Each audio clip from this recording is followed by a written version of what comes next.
आज हम लोग श्रीमद् भगवद गीता के चतुर्थ अध्याय के 11वें श्लोक से प्रारंभ करेंगे।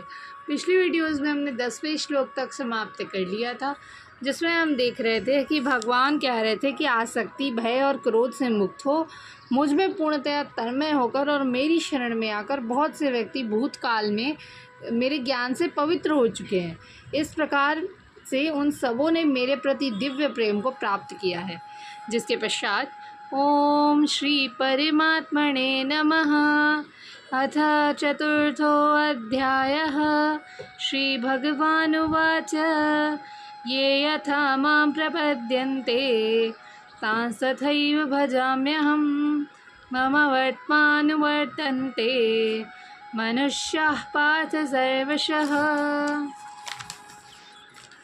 जिस भाव से सारे लोग मेरी शरण ग्रहण करते हैं, उसी के अनुरूप मैं उन्हें फल देता हूँ।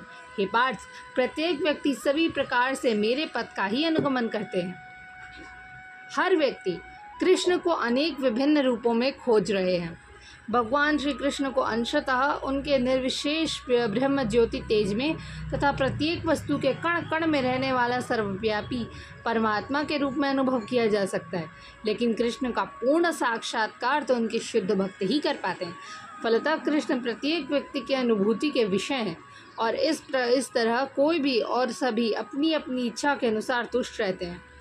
दिव्य जगत में भी कृष्ण अपने शुद्ध भक्तों के साथ दिव्य भाव में से विनिमय करते हैं। जिस तरह के भक्त उन्हें चाहता है। कोई एक भक्त कृष्ण को परम स्वामी के रूप में चाह सकता है, दूसरा अपने सखा के रूप में, तीसरा अपने पुत्र के रूप में, चौथा अपने प्रेमी के रूप में। कृष्ण सभी भक्तों को समान रूप से उनके प्रेम की प्रगाढ़ता के अनुसार फल देते हैं। भौतिक जगत में भी ऐसी ही विनिमय की अनुभूतियाँ होती हैं और वे विभिन्न प्रकार के भक्तों के अनुसार भगवान द्वारा संभाव से विनिमय की जाती हैं। शुद्ध भक्त यहाँ पर और दिव्य धाम में भी कृष्ण को सानिध्य प्राप्त करते हैं और भगवान की साकार सेवा कर सकते हैं। परंतु जो निर्विशेषवादी हैं, जो मानते हैं कि एक ही परम परमात्मा है, अंत में सबको उन्हीं में विलीन हो जाना है, जो उस भाव से मानते हैं, वो अंत में सोचते हैं कि सब खत्म और वो श्री कृष्ण उन्हें अपने अंदर लीन कर लेते हैं। ऐसे व्यक्ति प्रभु की प्रेम का आनंद नहीं उठा पाते। उनमें से कुछ जो निर्विशेष सत्ता में दृढ़तापूर्वक स्थित नहीं हो पाते, वे अपनी कार्य की सुप्त इच्छाओं को प्रदर्शित करने के लिए इस भौतिक क्षेत्र में वापस आते हैं।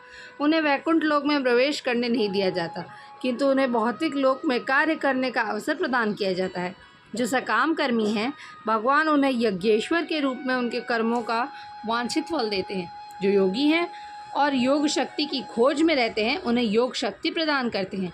दूसरे शब्दों में, प्रत्येक व्यक्ति की सफलता भगवान की कृपा पर आश्रित रहती है और समस्त प्रकार की आध्यात्मिक विधियाँ एक ही पथ में सफलता की विभिन्न कोटियाँ हैं। अतः जब तक कोई कृष्ण भावनामृत की सर्वोच्च सिद्धि तक नहीं पहुँच जाता, तब तक सारे प्रयास अपूर्ण रहते हैं। जैसा कि श्रीमद् भागवत में कहा गया है, अकामः सर्व कामो व मोक्ष काम उदारधिः तीव्रेण भक्ति योगेन यजेत पुरुषं परम। मनुष्य चाहे निष्काम हो या फल का इच्छुक हो या मुक्ति का इच्छुक ही क्यों ना हो, उसे पूरे सामर्थ्य से भगवान की सेवा करनी चाहिए, जिससे उसे पूर्ण सिद्धि प्राप्त हो सके, जिसका पर्यवसान कृष्ण भावनामृत में होता है। धन्यवाद। आज के लिए बस इतना ही। हम लोग आगे के श्लोक अगली वीडियो से प्रारंभ करेंगे। तब तक के लिए जय श्री राधे कृष्ण।